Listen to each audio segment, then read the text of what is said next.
हमारा संस्कृत का था तो कौटिल्य अर्थशास्त्र से भी अधिक क्वेश्चन पूछे गए थे। जो सामवेद है ना हमारे, उसके कौन कौन सी शाखाएं हैं उसमें से पूछा था। इस बार बैलेंस एस्टेब्लिश करने की कोशिश की, हर सब्जेक्ट से अच्छे क्वेश्चन आए, आईपीआर से कम होते थे। आईपीसी और क्रिमिनल लॉ जो कि फंडामेंटल एकदम one of the major subject है, क्रिमिनल लॉ से एकदम नेग्लिजिबल क्वेश्चन थे। नमस्ते, मेरा नाम है अवधेश विद्यालंकार और हम लोग बाहर खड़े हैं एग्जाम सेंटर के। बहुत सारे अभ्यर्थी आप लोग मेरे पीछे देख पा रहे हैं जो एग्जाम दे करके आए हैं और हमारे साथ एक अभ्यर्थी अभी टकराए हैं। इनसे पूछते हैं कि एग्जाम कैसा हुआ। आपका शुभ नाम क्या है? शुभम यादव। शुभम यादव जी। एग्जाम को लेके थोड़ा सा बात करते हैं आपसे। आप पहले ये बताइए कि एग्जाम का लेवल क्या था, किस तरह का एग्जाम हुआ है आपका? एग्ज़ाम का लेवल एवरेज था और बहुत टफ पेपर नहीं था। जो पढ़ा है उसके लिए बहुत सही है पेपर।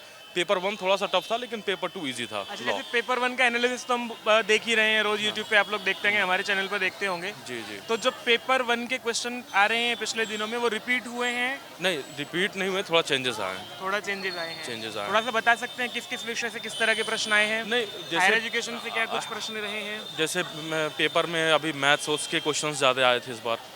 मैथ्स के क्वेश्चन आए थे, फिर टीचिंग एप्टीट्यूड से क्वेश्चन आए हुए थे, ये क्वेश्चन थे। और टीचिंग एप्टीट्यूड से किस तरह के प्रश्न थे? जैसे रिसर्च से रिलेटेड, रिसर्च कैसे होते हैं, क्या क्या उसमें टाइप्स है रिसर्च के। अच्छा, शोध के प्रकार पूछा हाँ, हुआ है। हाँ, ये सब और चीज़ें हायर थी। एजुकेशन से कोई प्रश्न याद है कि किस तरह के प्रश्न थे? नहीं, ऐसे तो नहीं। बाकी पेपर 2 सही हुआ है। लॉ का जो पेपर था हम लोग का लॉ का पेपर 2 पेपर था। आपका लॉ का सेकंड हाँ। पेपर जो है लॉ का था। जी जी। ठीक LLM है। लॉ का पेपर किस तरह का रहा है आपका? लॉ का पेपर तो एवरेज बढ़िया Average रहा। था। बढ़िया ठीक था। है, ठीक है। एग्जाम कैसा हुआ आपका? मैं 50-50 बोल सकती हूँ 50-50 क्योंकि बोल मेरा ये सकते हो। फर्स्ट अटेम्प्ट था। अच्छा, पहले ये बताइए कि एग्जाम का लेवल किस तरह का रहा है? जैसे कि एक लेवल वैसा होता है, ये नेट जेआरएफ का पेपर है जैसे, तो इसका लेवल तो हाई ही होगा। नहीं, हाई तो था। जैसे पिछली बार के पेपर्स जब हम लोग देखते हैं तो उन पेपर्स को देखते हुए जैसे अगर पहले तरह के प्रश्न रिपीट हो जाते हैं तो पेपर माना जाता है कि सरल था, और अगर बिल्कुल ही कुछ ऐसे प्रश्न आ गए जो पहली बार ही देखने को मिले तो माना जाता है कि पेपर कठिन है। तो किस तरह का पेपर आप कहेंगे? पेपर 1 की बात करते हैं पहले। मेरे लिए तो ये पूरा नया ही था पेपर, क्योंकि पहली बार मैं दे रही हूँ ना, पहली बार इसलिए। एग्जाम दे रहे हाँ, हो आप। लेकिन अच्छा, आपने जैसे पिछले पेपर्स हुए हैं उनमें वीडियोस देखी होंगी कि किस तरह के क्वेश्चन पूछे गए हैं, तो आज क्या क्या क्वेश्चन ऐसे थे जो रिपीट हुए हों कुछ इस तरह से? कॉन्सेप्ट रिपीट हुआ हो? जैसे शोध के प्रकार पूछा जाता है, तो इस तरह से कोई प्रश्न आया था? हाँ, शोध को लेकर के तो क्वेश्चन बने थे, और इसमें जैसे हमारा संस्कृत का था तो कौटिल्य अर्थशास्त्र से भी अधिक क्वेश्चन पूछे गए थे।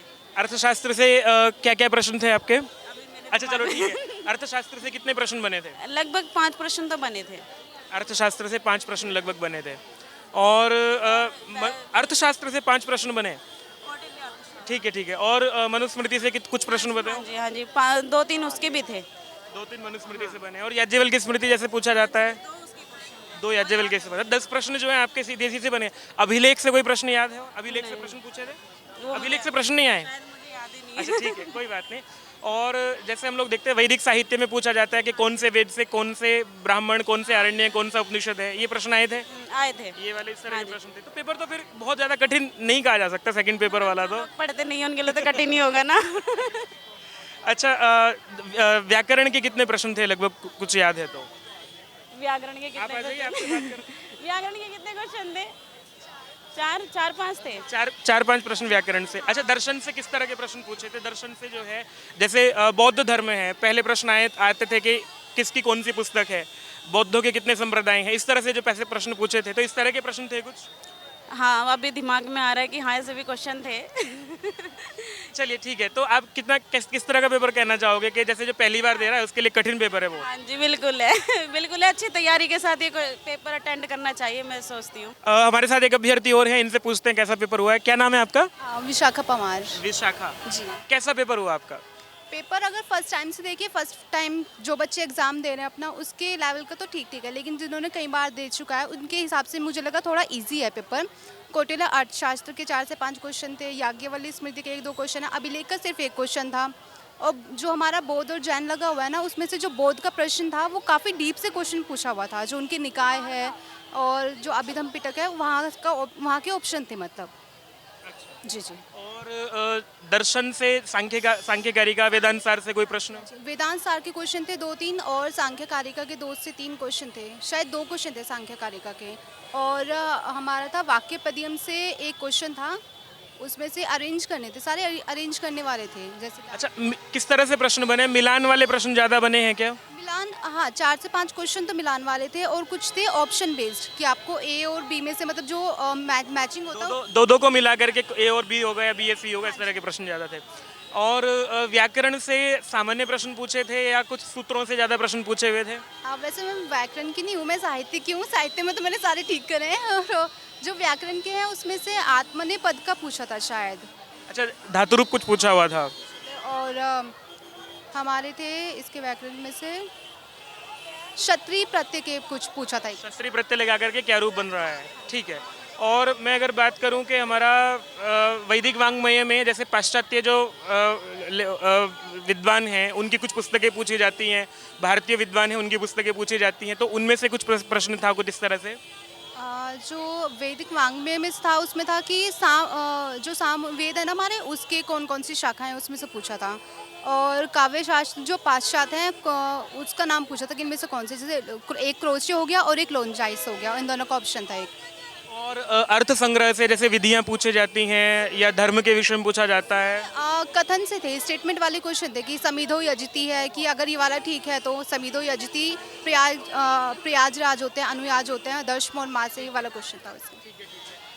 और कुछ ऐसा पेपर 1 पे अगर बात करें तो अच्छा, पेपर 2 में गद्यांश जो आता है वो क्या टॉपिक से था?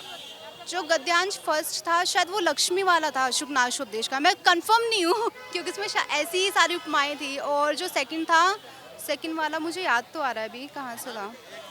अच्छा, 2 गद्यांश आए थे? गद्यांश आए थे, वेदांत सा का था शायद। 10 प्रश्न गद्यांश से थे? हाँ जी हाँ जी, दो आने लग गए अब। पहला वाला शायद लक्ष्मी का था, दूसरा वेदांत सार से था। अच्छा, और पेपर 1 में क्या क्या कुछ ऐसे बताइएगा कि किस किस टॉपिक से ज़्यादा प्रश्न पूछे थे? जो हमारा लगा हुआ है जैसे कि रिसर्च एप्टीट्यूड है और टीचिंग एप्टीट्यूड है, उसमें से ज़्यादा खास कोई क्वेश्चन नहीं आया है। जो आजकल पैटर्न चल रहा है ना, जैसे कि हमारा जो रिसर्च में जो ऐप्स होती हैं जिससे हम चेक करते हैं प्लैगरिज्म हो रहा है नहीं हो रहा, उससे आ रहे हैं कुछ जो नई ऐप्स हैं। गंगा से कोई प्रश्न? शोध गंगा कोई ना, ना स्वयं प्रभा का कोई क्वेश्चन नहीं ऐसा आ रही है जी। और जो गद्यांश आता है इसमें वो कैसा था? वो बहुत इजी था इस बार, बहुत ही सिंपल, बहुत ही। मतलब अगर आप ये कहो कि पहली बार एग्जाम दे रहे हो तो 50 में से 30-35 प्रश्न के आसपास हो जाएंगे? फर्स्ट टाइम कह नहीं सकते क्योंकि इसमें जो रिसर्च के और जो कम्युनिकेशन के ना वो थोड़े अलग हैं क्वेश्चन, इस बार कह नहीं सकते। हाँ पर हाँ 30+ होनी चाहिए। तो आपको मैं आशा करता हूँ JRF हो जाएगा इस बार, और बहुत बहुत शुभकामनाएं आपको पहले से ही। ठीक है, धन्यवाद। एक बार मेरा नाम मोहम्मद साद है सर। और मैम आपका मीनाक्षी। कैसा पेपर हुआ है आपका आज? ठीक है, अभी तो कुछ बोल नहीं सकते हैं। अच्छा, वैसे जैसे बात करते हैं कि आप लोग प्रीवियस ईयर क्वेश्चन पेपर देखते हैं जब हम तैयारी करते हैं, तो पहले पेपर्स को देखते हुए इस बार के पेपर को आप किस तरह से ग्रेडिंग करेंगे कि क्या पेपर बहुत इजी आया था या मॉडरेट सा था या कुछ अलग सा ही पेपर आया था? नहीं, मॉडरेट था क्योंकि क्रोनोलॉजी में आंसर्स करने बहुत ज़्यादा थे कि आप क्रोनोलॉजिकली उसको सेटल कीजिए, जो कि बहुत डिफ़िकल्ट हो रहा था। मतलब अगर आपको सारे आंसर्स आते, सारी चीज़ें आती है तभी आप कर सकते हैं। ये हो रहा है, पिछली बार से भी देख रहे हैं कि अभी जैसे जैसे हम ये सुन रहे हैं कि सिलेबस चेंज हो रहा है, और सिलेबस को चेंज करने से पहले ही लग रहा है कि उस तरफ ले जा रहे हैं। मैं भी ऐसा देख रहा था। तो सर, लॉ के कुछ ऐसे टॉपिक्स जैसे आप लोग ये बता सकते हैं कि पहले इन टॉपिक से ज़्यादा पूछा जाता था, तो इस बार वो टॉपिक आए हैं कि या बिल्कुल ही अलग सा कुछ हो गया है? इस पॉइंट पे मैं एक खास बात ये बोलना चाहता हूँ कि लास्ट टाइम अभी तक मैंने जैसे पिछली 2 बार मैंने नेट क्लियर किया है, अभी मैं PhD कर रहा हूँ, तो हुआ क्या कि दोनों बार नेट में पहली बार इंटरनेशनल लॉ का एक क्वेश्चन आया था जून वाले में, दिसंबर वाले में। फिर जून साइकिल में इंटरनेशनल लॉ का 16 क्वेश्चन आया था। लाइक 2 मार्क्स से सीधे 32 मार्क्स एक सब्जेक्ट का हो गया, मतलब ऑलमोस्ट 0.75% से 16% उसका वो वैल्यू हो गया। अब इस बार वापस से इंटरनेशनल, इस बार बैलेंस इस्टेब्लिश करने की कोशिश की, हर सब्जेक्ट से अच्छे क्वेश्चन आए। IPR से कम होते थे, IPR से कम क्वेश्चन जनरली होते थे, इस बार बढ़ाए हैं इंटेलेक्चुअल प्रॉपर्टी राइट से। और क्रिमिनल लॉ और IPC के क्वेश्चंस बहुत डाउन हुए, इस बार बहुत कम हो गए। अच्छा, जैसे मैं आशा करता हूँ आप लोगों का दोनों का JRF हो जाए इस बार, और अगली बार कोई कैंडिडेट तैयारी कर रहा हो और वो आपकी वीडियो को देख रहा हो, तो जब वो पढ़ने बैठे उसे किस तरह से अपने सब्जेक्ट को डिस्ट्रीब्यूट करना चाहिए पढ़ते टाइम, तैयारी के पहले दौर में कि इस तरह से क्वेश्चन पूछे जाते हैं? ये अब क्योंकि मेरा भी 3rd टाइम है, ये 2 बार नेट हो चुका है मेरा कंप्लीट, तो बहुत डिफ़िकल्ट है क्योंकि हर बार कुछ डिफरेंट ही रहता है, तो इट्स डिफ़िकल्ट कि कहना कि कौन सा पेपर। अच्छा, जैसे कि यूनिट वाइज डिवाइडेड है हमारा, 10 यूनिट है, तो ये मान के चलें कि इक्वल अब वेटेज इस बार दिया है? इस बार भी नहीं दिया है।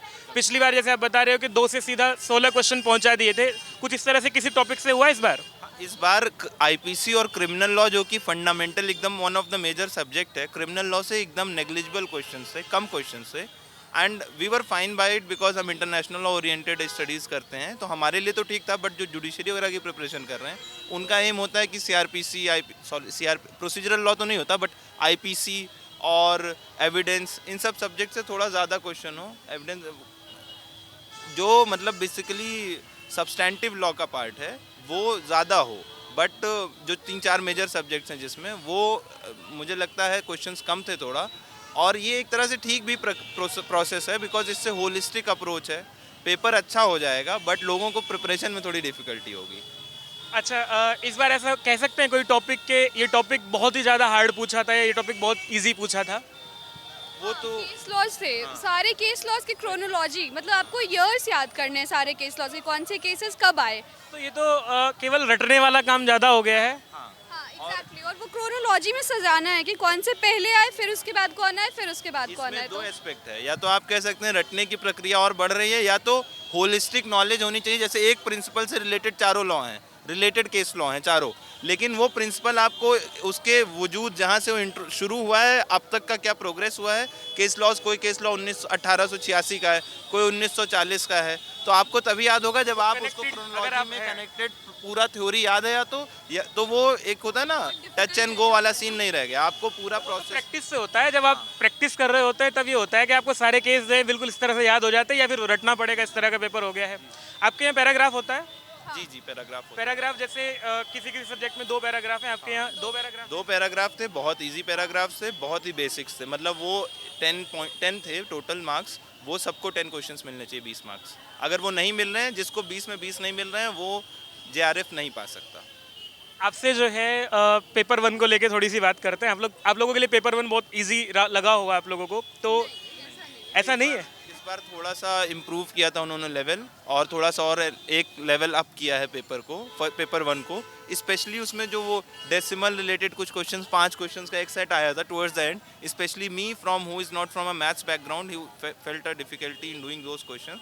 वो क्योंकि थोड़ा सा याद होना चाहिए, because we didn't go back and practice paper 1, तो वो कुछ ऐसे क्वेश्चंस थे जिसकी प्रैक्टिस के बिना वो सवाल नहीं होने थे। हायर एजुकेशन को लेकर के आप लोग थोड़ा सा ज़्यादा अवेयर होते होंगे इसको लेकर के, क्योंकि मेरा तो बैकग्राउंड नहीं है लॉ का, पर आप लोगों का बैकग्राउंड है, तो मैं खुद पीएचडी हूँ, तो इस चीज़ को थोड़ा सा समझ सकता हूँ कि जब हम लोग रिसर्च करते हैं तो इस तरह से जाना, ये यूजीसी नेट की प्रिपरेशन थोड़ा सा अलग हो जाती है। हायर एजुकेशन को लेकर के किस तरह के क्वेश्चन पूछे हैं, जो यूनिवर्सिटीज़ को लेकर के, रैंकिंग को लेकर के, या कोई नई यूनिवर्सिटीज एस्टेब्लिश हुई हैं इनको लेकर के, किस तरह के क्वेश्चन कुछ याद है? कुछ क्वेश्चंस बहुत ही इलॉजिकल थे, जैसे बीएचयू कब स्टैब्लिश हुआ, उसको क्रोनोलॉजी में बनाना है। बीएचयू है, फिर यूनिवर्सिटी ऑफ कैलकटा है, हम क्यों जान, मतलब अभी हमको नहीं पता भाई कब वो स्टैब्लिश हुआ है। हायर एजुकेशन के जो 2-3 क्वेश्चन थे, मतलब इंस्टीट्यूशनल जो आप पूछना चाह रहे हैं कब बनी क्या बनी, तो एक बीएचयू का क्रोनोलॉजी से रिलेट करना था, एक उससे रिलेटेड था, और एक दूसरा यूनिवर्सिटी ऑफ बॉम्बे का अलग से कुछ था।